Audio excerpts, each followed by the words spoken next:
You guys go on ahead. I'm going to the bathroom." Alex had noticed some white marks on his clothes, so he went to clean himself up. Ben and Carl had already spotted Rose and the other two girls and had been struck by how beautiful they all were.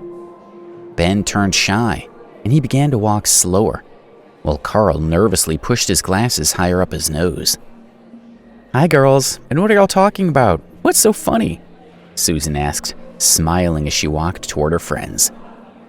Rose and the other girls looked over, and when they saw Ben and Carl, their smiles froze, and they felt like a bucket of cold water had been tossed over them. Ben's appearance was unremarkable, and Carl seemed just as ordinary. This wasn't what they'd expected.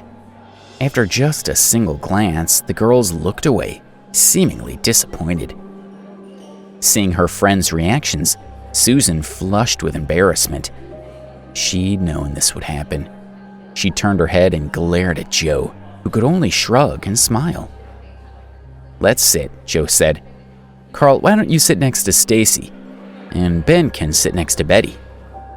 He had just finished making the suggestion when Stacy got up and moved to sit beside Betty, making it clear she did not want to sit with Carl or Ben. Joe felt bad for his friends.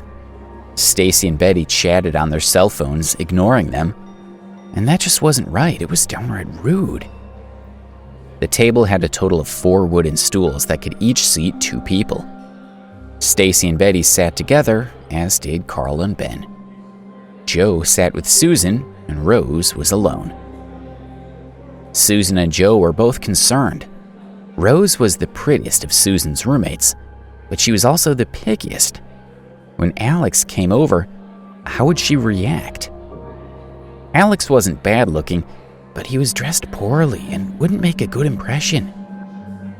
Joe asked everyone what they wanted to order, and Stacy and Betty focused their attention on the menu, completely ignoring their friends. "Why are there only 2 guys here? Are there only 3 people in your dorm?" Rose asked Joe as she played with her hair. "One guy went to the bathroom and should be back soon," he replied. Right on cue, he spotted Alex walking toward them, so he stood up and waved him over. "Alex, over here, come and join us." When the girls heard him, they all looked in Alex's direction. Stacy and Betty only took a glance before losing interest, and they went back to studying the menu. Rose's eyes grew wide. A twitch developed at the corner of one eye, and dissatisfaction flashed across her face. Alex also recognized Rose. Keeping eye contact, he walked over to her, confused about why she seemed to hate him so much. When he sat beside her, she stared at him and then snorted softly, giving him a mocking smile. "Rose, what's wrong?" Susan asked, wondering how Rose seemed to know Alex. "Nothing." Rose's smile was cold. She glanced at Alex, then looked at Stacy and Betty. "As unlikely as it seems, this is the person who bumped into me at Metro Skybank." "This is the guy?" Stacy asked, her mouth hanging open. "Well," Betty said, "it seems like he's still wearing similar clothes."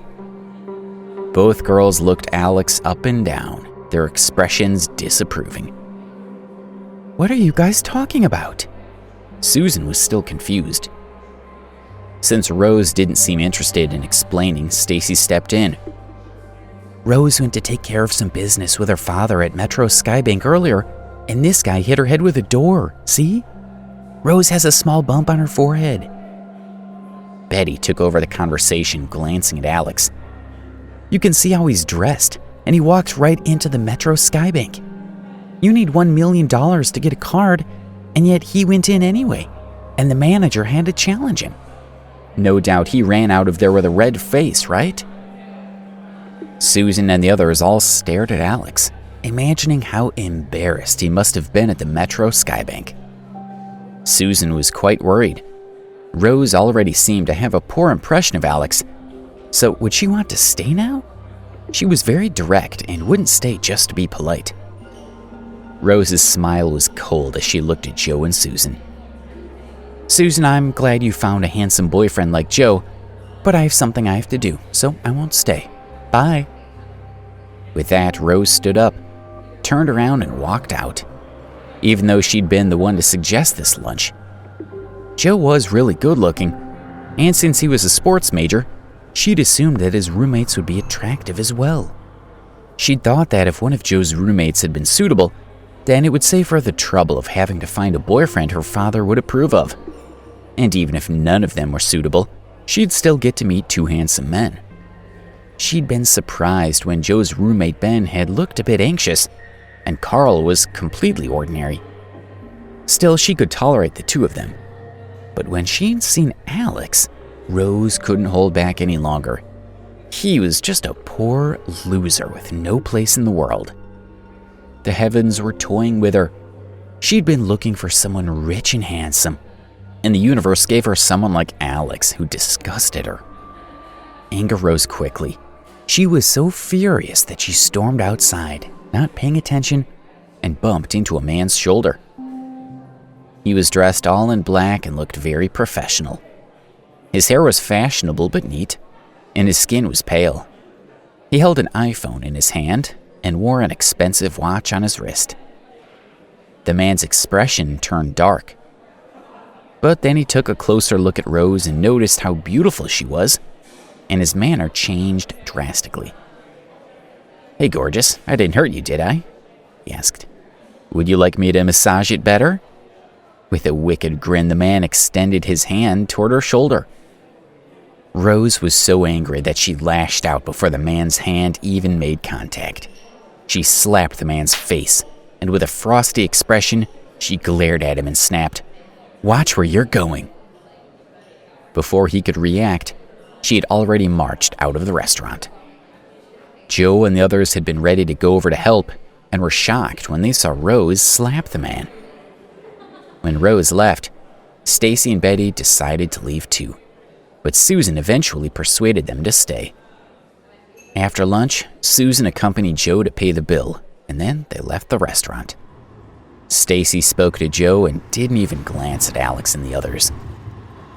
Susan was also quite disappointed with Joe's roommates. She was Joe's girlfriend, and she didn't want their relationship to get complicated because of his friends. She was careful to say goodbye to each of them, and then she walked toward the dorm with her best friends. After returning to the dormitory, Joe changed into a new set of sports clothes and dashed to the sports field to participate in training. Ben was lying on his bed, bare-chested, playing with his cell phone, while Carl started up a video game and started playing it. Alex put a card into the Samsung Galaxy phone. If Kathy didn't want it anymore, he may as well use it. He turned it on and it worked quite smoothly. At that moment, Ben shouted excitedly, "Alex, Carl, Minnie's live streaming channel's on. Quick, you need to watch this." Ben had a huge crush on Minnie. She had started a live streaming blog 2 days ago and had even posted about it in the class chat. Almost everyone in the class knew about this blog. Since Alex had nothing better to do, he registered an account and went to Minnie's live streaming channel. She had been streaming live for 20 minutes, and over 30 people were watching it, all classmates. There were no classes in the afternoon, so most people were free to watch it. Minnie hugged a pink pillow and had red earphones in as she chatted in front of the camera. "Babes, we haven't had any presents yet. Anyone who has a present for me should let me know." She twirled a lock of her hair around one finger and pouted at the camera, giving an air kiss. Her lips almost touched the screen. She was extremely popular, and quite a few people were secretly in love with her. So whenever she asked for a present, many boys wanted to give her what she asked for. Besides, the gifts weren't too expensive, so the students were able to afford them. The screen flashed with the notification, "A necklace from the Morning Star." Then, "Captain Reckless has sent the bikini." "Thank you, Morning Star," Minnie said, clapping her hands. "And thank you, my handsome little captain. I love you." Minnie tilted her head and made a heart gesture with her hands. And just as she finished speaking, a shout came from the corridor. "Minnie is so cute!" Followed by another voice yelling, "She's adorable!" Ben saw that Minnie was flirting with the people who gave her gifts, and he felt a little jealous, so he nervously chose a gift and pressed the send button. A message popped up on the public screen. "Flying Fish has sent a necklace." Ben typed out a message under his screen name, Flying Fish. "Minnie, it's Ben. I'm watching your live broadcast." Minnie smiled sweetly and spoke into the camera. "Thank you, Ben, I know." "Minnie spoke to me," Ben mumbled as he floated in a daze. At this moment, another message popped up on the live streaming channel. Ghostwriter typed, "Ben, that stingy loser, gave a presentation to Minnie. What a laugh. Can you believe that?" Ben's expression changed instantly. Almost everyone from their class was in the chat room. "What should I say?" he thought. "And how can I show my face in class after this?" Ben sent an angry message. "So what if I'm gifting a present? Have you been eating the poop emoji? Why else would you be talking shit?" Ghostwriter responded, "Idiot, you're a loser who has nothing, and yet you have money to give presents? Are you planning to sell your kidneys? Or have you been begging your parents for money? You have some nerve." Minnie scowled. People were fighting in the live streaming channel and she didn't like it. "Knock it off, guys. If you don't stop fighting, I'll block you." Ben quickly messaged her. "Sorry, Minnie, he started it." Ghostwriter sent, "Haha, so what if I get in trouble with you? I don't care." Minnie frowned slightly and prepared to block Ghostwriter, but the system notification flashed again in the live broadcast. Ghostwriter has sent a money gun. Minnie stopped in her tracks. Those were worth about $50, and it was the most expensive gift she had received so far. Did you like this story? You can listen to thousands of such stories on the Pocket FM app. You can download the app now. Click the drop-down icon right beside the video title. In the drop-down window, hit the download link in the description or search for Pocket FM on the App Store on your iPhone or the Play Store on your Android. Now tap the Get button on your iPhone to install the app or hit the Install button on your Android phone. Join millions of other listeners on the Pocket FM app and discover thousands of riveting stories today.